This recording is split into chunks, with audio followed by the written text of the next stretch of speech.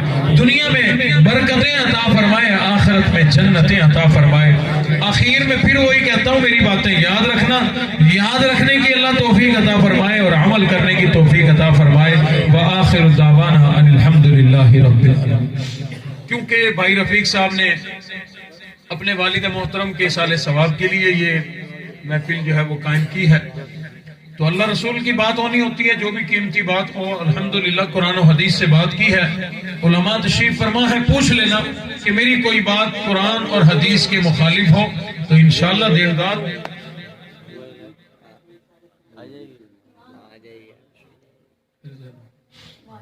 تو تمام حضرات، چچا عبدالمجید صاحب جو بھائی رفیق صاحب کے والد محترم تھے، ان کے اصالِ ثواب کے لیے سب اپنا حصہ ڈالیں.